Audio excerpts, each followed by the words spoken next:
And we're live. Guys, welcome to the Let's Talk Fishing video podcast. My name is James. I'm going to be your podcaster for this evening. With me tonight, I have a good friend of mine, a guy I fished with several times, a guy who runs a fantastic tackle company. I have none other than Greg Combel from Mojo Tackle Company. How are you doing tonight, Greg? Good, Jay. How are you? I'm doing good. Guys, if we lose you, it's because Greg lives about 60 miles away from me, and there is a thunderstorm that's coming through that I swear to God, the thunderclaps are happening at the same time. Yeah, my dog's under my legs right now, scared to death. Yeah, it happens a lot. But also, I'm in southern Louisiana, so of course it rains. Absolutely, man. I want to talk about what's going on with Mojo Tackle Company. Why don't you tell us, Greg? Man, Mojo's come a long way. We've only been in business 4 years now, and I'm proud to say we're in 40 plus stores all the way from North Carolina down through Texas and even Georgia, Florida, Alabama. We're growing, and we're becoming a provider to a lot of tackle shops and also gas stations along the way, routes along the way to go fishing. You can stop by and pick up some baits there, and of course you could always order online at mojotackle.com. But we got some great new products that we'd like to share with y'all today. Jay's used a few of them. Yes, I have. I sure have. Yeah. Man, yeah. Go ahead and show us, Greg. Man, I don't even know where to start. Of course, I don't know if y'all are familiar, but we came out with a new jig head. It's got multiple barbs on it. And I only make these with like a 5/0 hook. I'm tired of playing around with the little hooks. And they pair up real nice with my new, this is the new Mojo twist baits. We have these available in 4 colors now. And this is the gold. This is the most popular one. It's clear with gold glitter in it, and they work really well. Let me tell a story about that, guys. Greg sent me a bunch of those with that jig head, and I was out on Lake Calcasieu with a guy named Chris Harp. Chris Harp is from Lake Charles, and I started casting that thing, and Greg will tell you I like to use light tackle. Oh, man, don't even get me started there, Jay. Look, wait, let me stop you for a second. Jay comes down and fishes with me. Worst conditions. It's blowing. The water's muddy everywhere. We're running through the marsh trying to find clean water. Finally, I get to a spot where I know there's redfish. The water's a little clean. Jay hooks onto a redfish, and he reels up his string. I'm like, what size test are you using, Jay? Oh, this one's got number 6-pound monofilament on it. I said, don't you ever bring 6-pound monofilament ever in the boat with me again. No. That was so funny. You had one job, Angel, one job. We got stuck in the mud that day. The wind was blowing 25, 30 miles an hour. We still picked up a few fish here and there, but it was tough. I picked up a decent-sized red about 10 minutes later, though. Yeah, you did. You did redeem yourself. With 40-pound braid and 20-pound fluoro leader. I look at it this way. 20-pound braid is the same as using 6-pound mono these days. It's so thin, it casts forever, It does. So, actually, 20-pound braid casts better than 6-pound mono. Yeah. So, look, do I need to buy you some new string, Jay, or something? Mojo Tackle is actually going to come out one day with a line of different monofilaments and different braids as well. That's in future makings. Maybe some fluorocarbon stuff. Some new string. I got some on.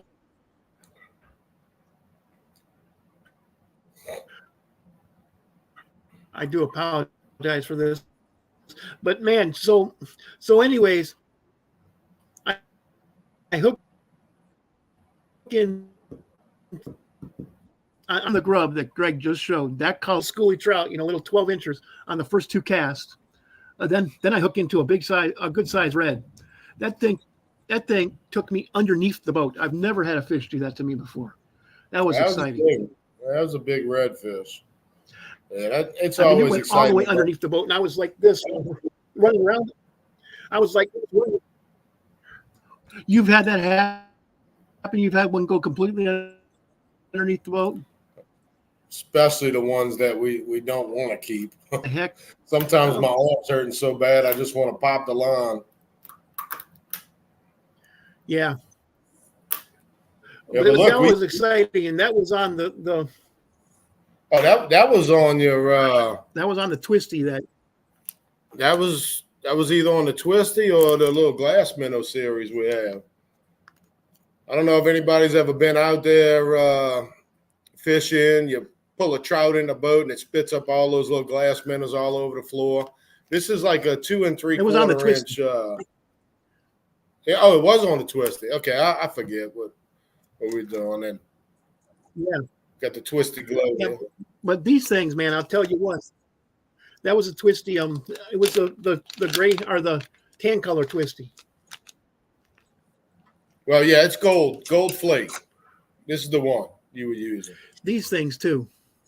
Yeah, that's this what color right here. I was casting off a bridge in Grand Isle, and I caught a bunch of 18, 19-inch specks on this in the same day off a bridge, off the shore, guys, in Grand Isle, Louisiana, off of one of the fishing bridges they have on the way in on LA1. Just sitting there in a crowd of people, and about a quarter of us were just nailing the trout. Everybody else just had a big gob of shrimp on the bottom with a 2-ounce weight. You're not going to catch any trout with that. Absolutely not. The trout won't. But if you're using one of these, man, a freaking 1/8-ounce jig head with this thing, 1/4-ounce jig head. We do have that available in 2 sizes. This is the one that's a little bit larger. This is like maybe 3 1/4 inch. But I don't know if anybody realizes this, but the more action a bait has, the less durable it is. So you sacrifice getting its tail eaten off for it's swimming like it's like a bat out of hell, So I mean, it's this bait right here is not the most durable bait on the market, but it does catch fish. You might have to change it out a little more frequent than some of the other baits, but this little thin tail, it wiggles like crazy. Well, Greg, I never buy just 1 pack of anything.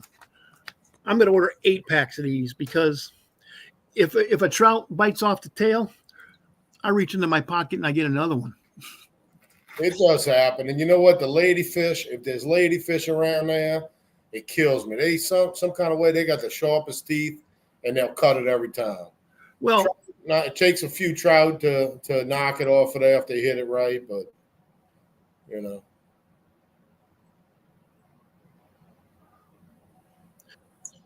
Well, trout have fangs. I love them. I love taking the pictures of trout fangs. Oh, we got a couple comments already, Greg. Colin Burnett. Colin Burnett is an interesting guy. He also does a podcast. He said, "What's up, guys?" Roy Widgeon from USA Kayak Fishing Magazine. He says, things that shake their tail don't last very long. They don't. And you know what? You can buy some plastics, soft plastics that are so durable. If you set it like a weedless situation, when you go to set the hook, it won't even pop through the bait. So you miss them every time that way. So, but I guarantee you that bait will last for 10 fishing trips. Yeah. Yeah, but also I want something. If a trout bites the tail off that thing, I'm just gonna put that in my pocket and pull out a fresh one. Yeah, and we're very reasonable with our prices, even in the stores on some of these soft plastics. I think on the website these are like $2.99 for 10 for the small ones, and like $3.99 for the large ones. Let's see. This is $4.99 for the large ones. This was from a show, but we also we have multiple colors in the same bait. That's like a similar to like a dark green motor oil with red flake in it. We have a neat little blue color. A lot of people. Oh yeah, These. I've caught fish on that color too. Mm-hmm. We got I call this the sunrise. Oh yeah, And then pink. Yeah. See, pink. A lot of people like pink.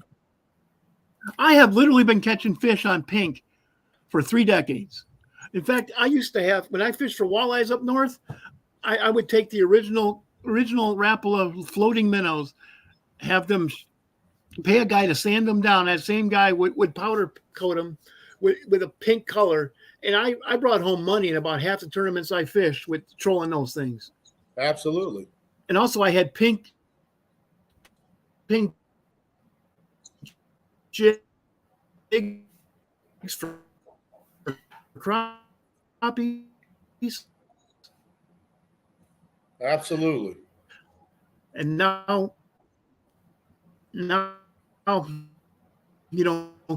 pink swim baits. Pineapple Express. That is my favorite. Look at the hook on this thing, guys. That hook is not going to let me show you break a little bit or straighten out. Hey, Bill Pennington, good looking. Bill Pennington said good looking lures, guys. Thank you, Bill. Bill Pennington from WM Bayou Lures. If a lure maker, your lures look good, that's good. So I want to show everybody, that's the new catch that we designed in this hook. Go ahead, Greg. It keeps the shrimp on the hook. It comes up right here underneath the bottom. You could probably see it in the picture a little bit, but it keeps this shrimp. Even if the nose rips on here, this shrimp's going to stay on the oh hook. Yeah. It's not gonna slip off. This is the larger one. This is our 3-inch, and while we designed this flathead for a reason. This isn't like something that was an afterthought. Whenever you're using this free lining and you're popping without a cork, it lands in the dirt, in the sand, on the shells, oyster reefs like this. Your hook's facing up, less snagging, so it comes up and it lands on its head every time. So that's why we this is kind of a landing pad for this shrimp.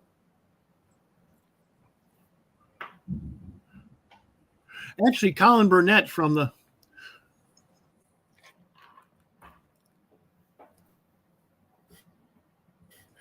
buddy of mine who also has his own podcast called Dot Talk, caught spawning this year on a pink Senko. I believe that's called bubblegum. Pink is a good color there, Greg. But also, if it's sitting up like this, that's easier for a passing fish that grabs it, because he's going to come down on it like this. He's caught. Now, what you have in your hand, if it's sitting there like this, it's harder for it. Right. Well, we're talking two different scenarios here. These larger shrimp are designed strictly for just popping without a cork, letting it hit the bottom, real slow retrieve. These are the 1/16 ounce heads. These are designed specifically for underneath a popping cork. We have the chartreuse tail with the glow and the famous Pineapple Express. These also glow too. And all of these small packs like this, they have that extra catch like this that keeps that bait from slipping down. These are some very durable baits. This is what separates me from some of the other competitors out there. They last. You could catch 100 trout on one of these small shrimp. I have caught a lot. I mean, check this thing out. Three fishing trips. The line needs to be changed. The line needs to be changed, but that thing is still. That looks like 6-pound test on there, Jay. What are you doing? No, you check that out, man. That's 20-pound fluoro. Look at that. I got you. Yeah, it looks. You wouldn't use 6-pound test on a rod like this. That just wouldn't work. It just, and also you can see that. You can see that's got some teeth marks in it. Oh yeah, that's one of Kenny's corks. Yep. Yeah. Guys, I say the teeth marks because if you throw that over a school of reds, which you should never do, but sometimes I don't see them. You just don't see the school. The reds will come up. They're so aggressive when they're in a school. They'll come up and grab your cork. They will suck it down. It's exciting. And Cajun Rob, a good friend of mine who also has a podcast. We have two podcasters on here from separate podcasts tonight. Cajun Rob from Co-Angler Corner says the Mojo tackle's the real deal. I appreciate that. Thank you very much. Cajun Rob is actually from Pearl River. Oh, okay. He lives up in southern Kentucky right now. He's having a great time winning money on just about every tournament he fishes anymore. But he fishes for bass now. There are not many redfish up there in Kentucky there, Greg. I would say not. No, Jay. Nope. But yeah, guys, I fished with Greg several times. He told you a story about how I screwed up so badly that one time. But I will live long enough to screw up again, too. Oh, yeah. It was a pleasure having you, Jay. And I forget his name that you brought with us. I think he had a great time. Evan caught a couple fish, and he caught a nice flounder and stuff like that. Evan Camise, yeah, he's a great friend of mine. I work with him, so, I see him almost every day. On the way back, he's like, Jay, why didn't I catch any fish? I'm like, you had me and Greg in the front of the boat. And Greg can catch fish in his own bathtub. Oh, come on. I mean, I've never seen anybody. You got a 25-mile-per-hour crosswind. We have to cast 100 feet to get over there by the other bank. And Greg puts it right next to what he was aiming at. Good line, a good pole, good line, and an Undertaker cork will get you there every time. And 40 years of experience. Well, yeah. Yeah, that has a lot to do with it too. Yeah, my wrist has really been hurting me lately. And we got a couple weeks ago, me and my wife went out and we were catching some nice trout, but the sailboat catfish, the big nasty sailboats were mixed in there. And man, I'm telling you, I think God's punishing me. Just catching too many. You've had too much fun, man. Yeah. Yep. Because you don't. Yeah, but you don't get dealing with the other hand. You don't get carpal tunnel from doing 12-ounce curls. No. You get that from going out there and actually having fun fishing. That's if that's a price I have to pay, I'll pay it. That is correct. But guys, man, I've been fishing with Greg a couple of times. I've always caught fish. It's always been fun. He's the kind of guy. He knows I love photography. When we see an alligator, he brings his boat right up there so I can get 3 feet away from it, take pictures. It's a lot of fun. First time I went out with him, we caught a bunch of reds. Caught one that was over 30 inches. This last time, like you told you, I lost a massive red, and I caught one probably 10 pounds. Then we went to a place, and Greg starts catching all the schoolie trout he could possibly want. Stay out there, I'll get this stuff. Man, we went out. Greg and I and Kenny Krieger from Undertaker Corks went out with Captain Chad St. Pay out of Hopedale. With Gary. Gary was in the boat too. Gary Dubriel. Yeah, Gary Dubriel was there. He was the first mate. Great deckhand. We had 5 guys in Chad's boat, 5 of us. And every single one of us caught fish. And all of us were using this right here underneath Undertaker Corks. In fact, on the very first cast of the entire trip, I made it. I hooked into a nice trout. I didn't get it in. Trout are something else, man. They have a really soft mouth. They bite really hard. And you can't really set the hook like you would set the hook on a red. You have to do a bass hook set on a red. On a trout, it's just kind of like, because you definitely want to keep the line. If you set that hook, If there's any Oh yeah, slack, you got to keep it. he's going to shake his head and get off. I don't care. You could use a treble hook; he'll get off of that too. You let some slack in there, they can shake. I'll tell you what. Sometimes I play them perfectly and they still get off. They're just frustrating. Yeah, I mean, I had that. I had that. Up, no slack in that line. that's what I tell all the people I Yeah, bring that aren't used to it. Just once the cork goes down, just keep tension on the line. It doesn't matter how fast you reel it. Just don't let slack in it.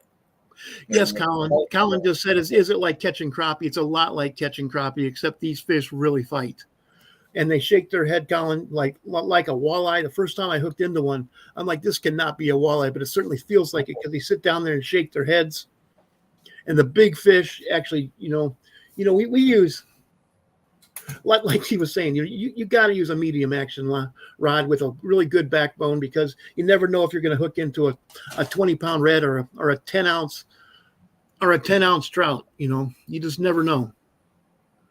I've actually noticed already. I don't know if it's because the laws have changed or what, but when it was 12-inch trout in Louisiana, I was catching so many 11 and a halves and 11 and 3/4 that we had to throw back. Now it seems like I'm catching 12 and a halves, 12 and 3/4, more than ever. And those would have been keepers. So I don't know if this law is already helping the fish grow to be a little bit bigger or what, but from my experience, that's what I've found. Yeah, Colin, does that answer your question right there? Because that's exactly how crappies are. If it's a 10-inch minimum, most of the fish are 9 3/4. Yeah. Come on down, Colin. Colin says he needs to get down here and go fishing with me. Come on Come down. on. It's always best for the big fish to come down in the wintertime. And you boys he's not from up north. He's actually from Tennessee, but that is from up north when you live down in southern Louisiana. Well, the wintertime's good for close in fishing, easy. It might be a little chilly, but you can get them in the area lakes. They migrate in after the shrimp population, but now they're on transition out into the big lakes and eventually offshore. There's a couple guides by us that catching them way out now by the islands and by the oil rigs out there out of Cocodrie and in Dew Lodge. Yeah, speaking of guides, I interviewed Lloyd Landry for my latest article that's going to come out in the Louisiana Sportsman. He's a great guy. But look, it's so confusing because, we're tied in with Cajun outcast charters, but he is outcast fishing charters. And sometimes, Yes.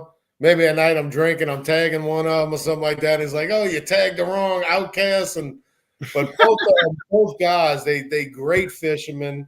Both of them are, yes. Some of them, they think they magicians sometimes because I'm out the day before and then they have a table of fish the next day. Like, how did you do that in this wind? Yeah. That experience of being out there every day, man. Props out to them. That's a tough to be in. We able to catch fish every time you go out. That's huge. Well, if you're out there every day, you learn the patterns, you get in the rhythms, and you know where the fish are migrating to. It's not easy because you pretty much, if you're going to guide, you pretty much have to be out there at least 3 times a week to follow the fish around. Even if you're guiding, freshwater, the fish, even in smaller lakes. I guided one lake that was only 300 acres, and the fish still moved around. Oh, they always move all the time, and you had to look. I had a couple spots. Travel. Couple spots, maybe 10-minute boat ride from the camp, right there in Lake Decad. All those there's the little drains that come out that, through hurricanes and high tides and stuff, it washed out places in the marsh where you can get up there and catch your limit of redfish in no time. Well, Terrebonne Parish, they went in, they filled all the holes in all the way around. Now we have to go a little further out to catch them. And, they move everywhere. Depending on, they're not there anymore. The water's not coming out that cut. They're gone, Absolutely. That's one thing, if you guys want to learn more about fishing the marsh, The one thing I know for sure about fishing the marsh, you want to look for the cleaner, moving water. Absolutely moving. Except for the wintertime, you could catch some reds and back in the dead end canals, deep dead end canals and stuff like that. And the trout will stack up in the dead end canals. But summer patterns, bait moving out of little bays and lakes into bigger lakes in different canals. That's where your fish are on, mainly on the outsides, on the outgoing tide into the mouth of your lakes. Outgoing tide into the mouths of the lakes. Okay. Yeah, yeah. And you know what? One of the tricks, if the water's moving too fast, just let your boat keep drifting out to where it slows down a little bit, and fish a dirt line, fish a slick line where the water's, if it's moving too fast there, the bait's still coming through and the fish are still there. They're not up in that high current. They're off ambushing when the current slows down a little bit. So you want to be out 100, maybe 100 or 200 yards from the location. But that's how I normally find them, just drift around a little bit. And then the best thing that I've ever purchased was a trolling motor with spot lock on it. And that spot lock, yeah. I mean, that is the best purchase I've ever made. Now you don't have to throw out a dirty anchor anymore. Oh no. Yeah.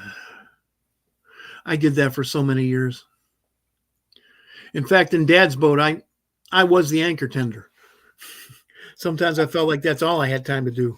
I did that with my father too. We moved around a lot. Pick it up, put it down. Pick it up, put it down. Then Dad would make 3 casts, catch 2 fish. Okay, time to move. Pick up the anchors. Thanks. Yeah. I didn't make my son do that. I think I might have. That's why my son, he doesn't even want to come fishing anymore. It's too much work. Too much work, yeah. Yeah. Dad, call me when they're close in and we can fill up the boat. I said, all right, I'll call you in the wintertime when we can fill up the boat close in. Yeah. And, you know, guys, when the fish are in the wintertime, it's exciting to fish down here. You know, if you get into the trout on a good day and they're moving through, you can literally catch fish on just about every cast. And as soon as you found them, they're gone too. Yeah. You know, trout are always moving, but you know, like when I fish at Grand Isle off the bridges, they'll come through and all of a sudden, you know, everybody's got one on, and you see five trout being hoisted out of the water at the same time. Then we don't catch them for 5 minutes. Then they come back through, or it's a second school. I don't know. I'll never know the answer to that question. Some of them kind of circle around. We've had that happen sometimes. They'll make the block, come back around. But I'm really excited about this month, maybe next month, because these little glow shrimp, when they've already started, the white shrimp or I guess it's the brown shrimp now, have already started to migrate out of all the little cuts and dewlage offshore. So they look exactly like this. It's almost like fishing with dynamite. The shrimp that are swimming past my boat look exactly like this right here. So why wouldn't you use it? I mean, it's an exact replica of a real live shrimp. Of course, you get everything on them. You get the sailboats, you get the hardhead catfish eat them. I've never had a hardhead eat a bait other than dead shrimp, but they eat them. Croakers, redfish, flounder. I mean, you catch every species that's out there on these shrimp because that's what everything eats. And you're catching those sail cats too? Man, I always used to want to stop and fish the birds whenever I see a good flock dive. And Christy, my wife, will be like, all right, stop. We got to try it at least once. I'm like, all right, you cast. And 9 times out of 10, it's a big old sail cat. They might have a few specks in there, but it's not even worth it. It's not even worth it. Both of us will be hooked up with a 6 or 8 pound sail cat So I don't even really mess with the birds anymore. When it gets hot, like this time, they've already started. They're already. Like we went out to Lost Lake, and they are already vicious out there. I have a little clamp grab. Yep.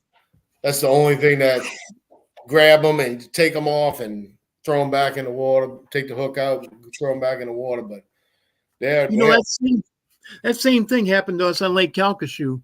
We were going to go out to an offshore reef and just throw some live bait out on bottom rigs and try to catch some reds that way.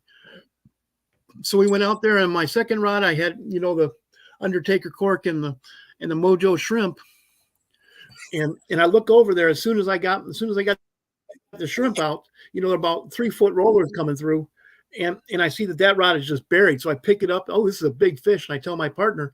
Then I'm like, hey, I have a fish on this one too. So my partner came over, and same thing that you just said. Both of us had a 6-8 pound sail cat on. I tell everybody they're gonna take over the world. Nobody eats them.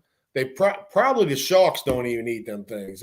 They're probably something that's just gonna keep multiplying and multiplying, and it's gonna be so much harder unless you go out, find your reefs where your trout are, and fish those areas. Because under the birds where the big schools of shrimp are jumping all over, and underneath the water is just a massacre of trout, redfish, and sailboat catfish underneath them. That's ambushing those shrimp. So I tell Christy whenever she casts that thing out to reel in steady. It seems to help a little bit, but every once in a while we get a big old sailboat, and man, it hurts your arm. It messes up your tackle. It messes up your boat. It slimes everywhere. So we tend to fish areas that you still get them everywhere, but maybe less. It's the same thing with the black drum. Nobody eats them. So we have 50-pound black drum out there that are in the marsh. Oh yeah. 50-pound guys. I am not exaggerating when I say 50 pounds. The black drum, they're called big uglies because they are. That's exactly what they are. They're big uglies. And some people eat them, but I tend to throw them back because they have mouths this big around that are made out of shoe leather. Oh yeah. You practically have to use a flame knife just to get a hook out of their mouth. Oh, yeah. Bury that hook. Sometimes the hook will be way down their throat. You can stick your whole hand down there, but don't do that because they got teeth. These things eat crabs, so they got crushing teeth like back in their throat, just like a red. They do. It's a drum family. Actually, they're from the same family fish. Yeah, the black drum and the red drum. Yeah, but still, it's fun. It's fun tussling with a great big black drum. They don't fight anywhere near as good pound for pound as a red does, but no, they don't. But then again, they don't. They Reds look athletic. Black drum do not. No, it almost looks prehistoric. Some of them things coming in, man. It's just. I think they look ridiculous, kind of like an elephant, That's exactly. Hey, we had a good sheephead run this year too. They were ridiculous out there. We catching the sheephead on these little Mojo Shrimp too, and that was fun. Wow.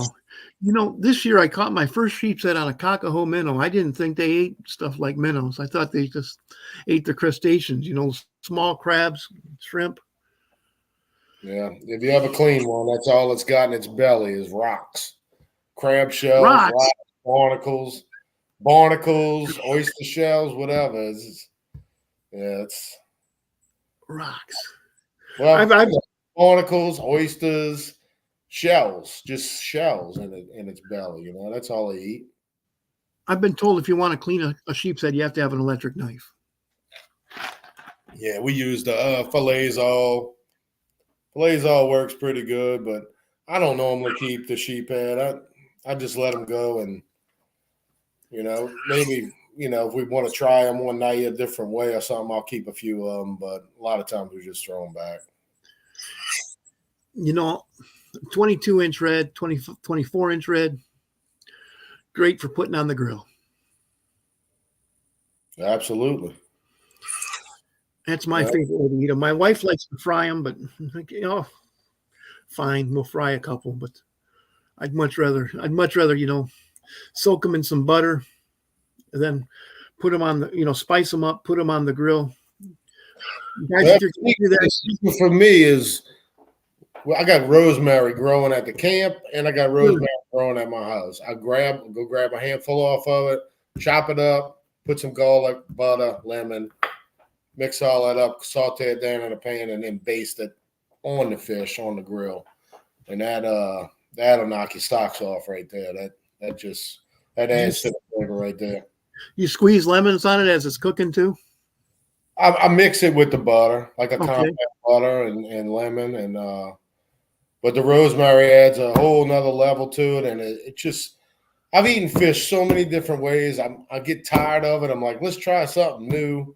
Christy always wants to put like some mango shit on there or something like that, and I'm like, man, I just want it to taste different. Like, let's blacken it this time, or let's put it on I got a Blackstone flat top. Let's try it on there. Let's, different ways. But we eat it a lot. We eat fish a couple times a week. That's nice. I love to eat fish, man. I love to eat fish. And, down here we got the sacalets. We've got all the saltwater fish. So many different things. So many different fish to eat. If you go a little bit further out, you got red snappers, mangrove snappers. Go even further out, you got tuna. Oh, yeah. So many. I've never been out to fish for tuna, but I have caught red snappers. That's why I really love the versatility of where I'm at in Dew Lodge.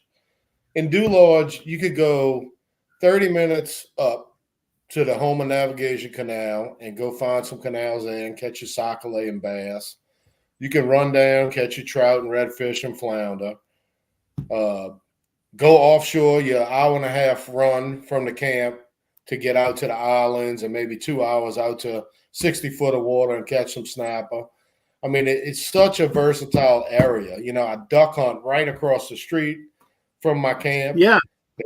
There's some deer hunting in my buddy's cow pasture across there. He lets me go and do that every once in a while. And it's just it's so versatile out there. It's a sportsman paradise out there in Dew Lodge.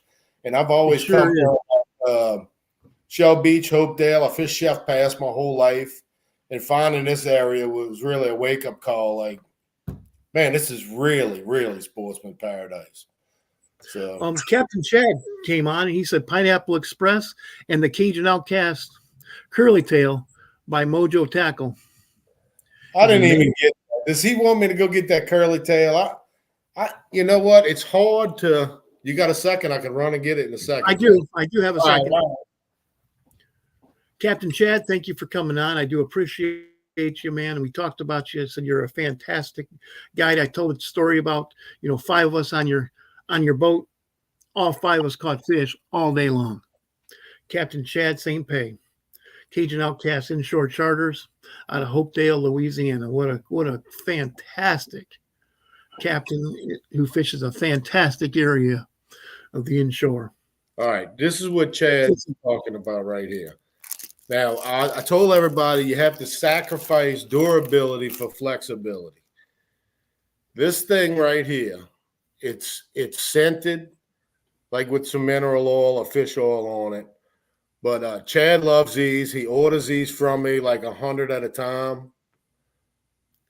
We don't have them in any stores yet. They are on my website, but my fingers, look how slimy they are. But this thing, this curly tail right here, I don't know if you can see. It's got like rivets in it, and this is somebody told me this is be a good sac-a-lait bait, but it's only about maybe 2.5 inches long.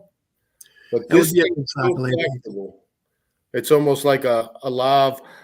We call them the Cajun Outcast Curly Tail, but it does replicate like a mud minnow. So, but The action is unbelievable. It goes when it goes down, it's like a corkscrew when it goes down.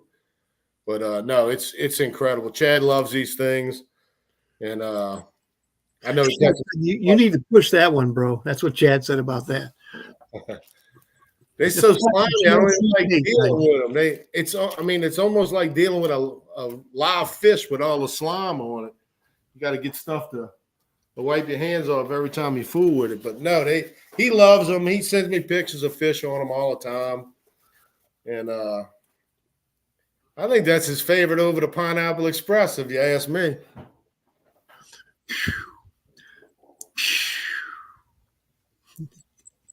That's one good lure right there if it's better than Pineapple Express. I am sold on. But yeah, Captain Chad St. Pay, guys. Thank you very much for tuning in, Captain. Thanks, Chad.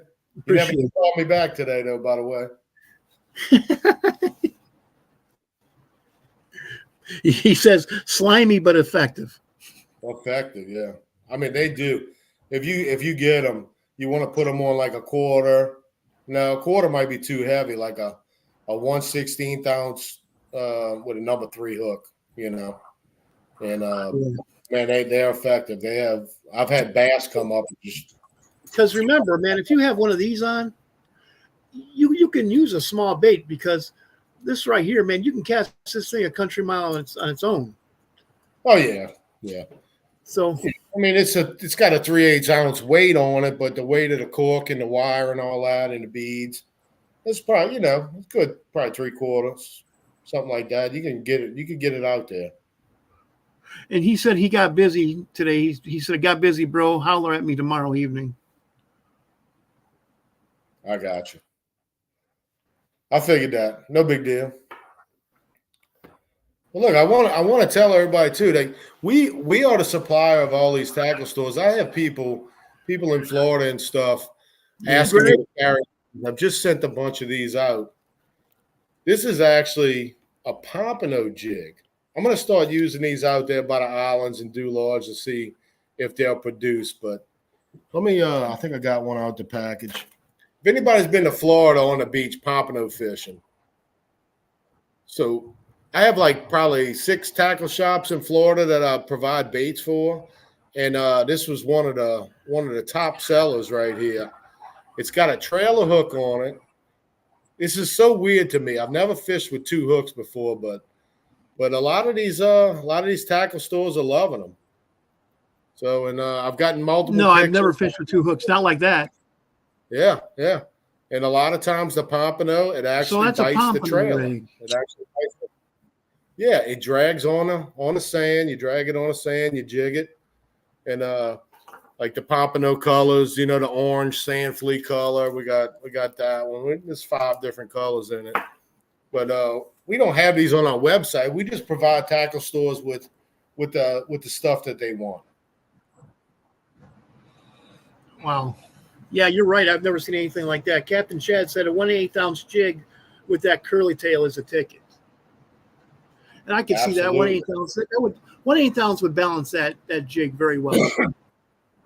Under a popping cork, it will. It will. With at least you need like a number three hook. And yeah, that's deadly there. It's just like a little thing floating in the water that a fish is just going to devour. Yeah, it looks like a fish that's dying, And that's the first thing the predators are going to go after is the sick and dying, Now, if you saw this stuff, I'd like to do a little test with these things, like in a swimming pool or something with an underwater camera. I got some cameras. I need to get to a friend's house that has a swimming pool and get the cameras under there and do a little action on it. But It is unbelievable. Like if anybody knows what a mud minnow is or a storm minnow, and it's got that long snake, like not a snake tail, but just a feathery tail that goes from maybe the top of the bait to the back. It's got a lot of wiggling action in it, and it's like I want to eat it. It's that pretty looking. Hey Greg, it's about 45 after the hour. Do you have any shout outs you'd like to do? Oh man, there's so many. course, Captain Chad. Yep. All the guys from Cajun Outcast, Kenny Krieger, Gary. I mean, Gary Dubreal from Cajun Outcast. all those guys. When I first started this thing, they took me under their wing, and Chad taught me some ropes of do and do nots, and that's another story. But sometimes I can put my foot in my mouth real quick, and he kind of taught me not to do that. And all those guys from Cajun Outcast, just good friends of mine now, and it's just a pleasure to be in that club and seeing everything they do for the community. And I'd like to thank all of the local tackle shops, Jag Sporting Goods, close by the house here in Metairie supports me. And there's another 40-plus stores around the southern United States and Gulf of Mexico that support me and that I really appreciate them letting me carry my tackle in their stores. That's awesome, Greg. That's awesome. Yeah, I have watched your company grow. I've watched you take on new products. I think you've been on my podcast now about 4 times over the course of 3 years. So we kind of got, my podcast is only 4 years old, so we kind of, grew together. It's been cool. It's been cool fishing with you. You're one of the few.